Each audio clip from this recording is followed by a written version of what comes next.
Hello students, ಈ ವಿಡಿಯೋದಲ್ಲಿ ನಾವು KCET ಪ್ರಾಕ್ಟಿಕಲ್ ಎಕ್ಸಾಮ್ಗೆ ಸಂಬಂಧಪಟ್ಟಂತೆ ಇನ್ಫಾರ್ಮೇಷನನ್ನು ತಿಳ್ಕೊತಾ ಹೋಗೋಣ. ಸೊ ವಿಡಿಯೋವನ್ನು ಸ್ಟಾರ್ಟ್ ಮಾಡ್ತೀನಿ. ಅದಕ್ಕಿಂತ ಮೊದಲು ಲೈಕ್ ಮಾಡಿ ಮತ್ತು ತಪ್ಪದೆ ಸಬ್ಸ್ಕ್ರೈಬ್ ಮಾಡ್ಕೊಳ್ಳಿ. ಸೊ ಈಗ ನಾವು ಇನ್ಫಾರ್ಮೇಷನನ್ನು ತಿಳ್ಕೊತಾ ಹೋಗೋಣ. ಸೊ ಈಗ ನಮ್ಮ KA ಕಡೆಯಿಂದ KCET ಎಕ್ಸಾಮ್ ಜೊತೆಗೆ KCET ಪ್ರಾಕ್ಟಿಕಲ್ ಎಕ್ಸಾಮನ್ನು ಸಹ ಕಂಡಕ್ಟ್ ಮಾಡ್ತಾರೆ. KCET ಪ್ರಾಕ್ಟಿಕಲ್ ಎಕ್ಸಾಮನ್ನು ಯಾವ ವಿದ್ಯಾರ್ಥಿಗಳು ಬರೀಬೇಕಾಗತ್ತೆ, ಸೊ ಇದಕ್ಕೆ ಸಂಬಂಧಪಟ್ಟಂತೆ ಇನ್ಫಾರ್ಮೇಷನನ್ನು ಈಗ ನಾವು ತಿಳ್ಕೊತಾ ಹೋಗೋಣ.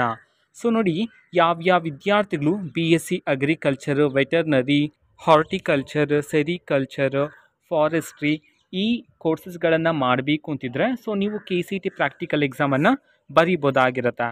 ಸೊ KCET ಪ್ರಾಕ್ಟಿಕಲ್ ಎಕ್ಸಾಮ್ ಬರೆಯೋದ್ರಿಂದ ನಿಮಗೆ ಯಾವ ರೀತಿ ಯೂಸ್ ಆಗುತ್ತೆ ಇದನ್ನು ನಾವು ತಿಳ್ಕೊಳೋದಾದರೆ, ಸೊ ನೋಡಿ, ಈಗ ಒಂದು ಕಾಲೇಜಲ್ಲಿ ಒಂದು 100 ಸೀಟ್ಸ್ ಇದೆ ಅಂತ ತಿಳ್ಕೊಳ್ಳೋಣ. BSc ಅಗ್ರಿಕಲ್ಚರ್ಗೆ ಒಂದು 100 ಸೀಟ್ಸ್ ಇದೆ.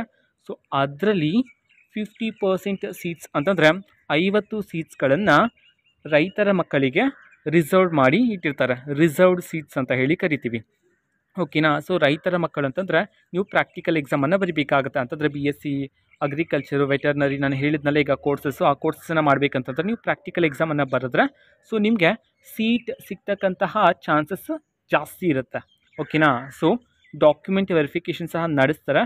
ಸೊ ಅದು ಯಾವಾಗ ಅಂತಂದರೆ ಏಪ್ರಿಲ್ 1ರಿಂದ ಏಪ್ರಿಲ್ 15ನೇ ತಾರೀಕಿನ ಒಳಗಡೆ ಸೊ ಡಾಕ್ಯುಮೆಂಟ್ ವೆರಿಫಿಕೇಷನನ್ನು ನಡೆಸಲಾಗುತ್ತೆ ಅಂತ ಹೇಳಿ ನಮ್ಮ KA ಕಡೆಯಿಂದ ಮಾಹಿತಿಯನ್ನು ತಿಳಿಸಿರ್ತಕ್ಕಂಥದ್ದು, ಓಕೆನಾ. ಸೊ ಡಾಕ್ಯುಮೆಂಟ್ಸ್ ಅಂತಂದ್ರೆ ನಮ್ಮ KA ಕಡೆಯಿಂದ ಒಂದು ಲಿಂಕನ್ನು ಬಿಡುಗಡೆ ಮಾಡ್ತಾರೆ. ಆ ಒಂದು ಲಿಂಕಲ್ಲಿ ನೀವು ಡಾಕ್ಯುಮೆಂಟ್ಸನ್ನು ಅಪ್ಲೋಡ್ ಮಾಡಬೇಕಾಗತ್ತೆ.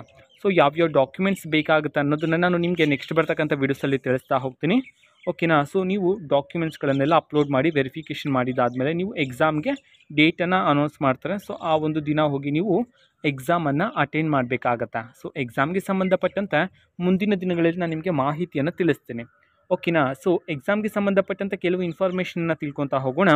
ಸೊ ಎಕ್ಸಾಮಲ್ಲಿ ನಿಮಗೆ 50 ಕ್ವಶನ್ಸ್ ಇರುತ್ತೆ. 200 ಮಾರ್ಕ್ಸ್ಗೆ ಎಕ್ಸಾಮನ್ನು ಬರೀಬೇಕಾಗಿರುತ್ತೆ ವಿದ್ಯಾರ್ಥಿಗಳು. 200 ಮಾರ್ಕ್ಸ್ಗೆ ಎಕ್ಸಾಮನ್ನು ಬರೀಬೇಕು.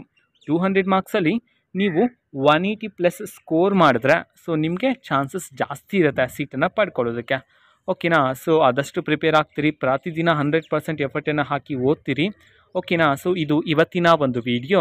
ಮತ್ತೀಗ ನಾವು ಟೆಲಿಗ್ರಾಮ್, ಇನ್ಸ್ಟಾಗ್ರಾಮ್ ಮತ್ತು ಫೇಸ್ಬುಕ್ಕಲ್ಲಿ ಈಗ ವಿಡಿಯೋಸ್ಗಳನ್ನು ಅಪ್ಲೋಡ್ ಮಾಡ್ತಿದ್ದೀವಿ.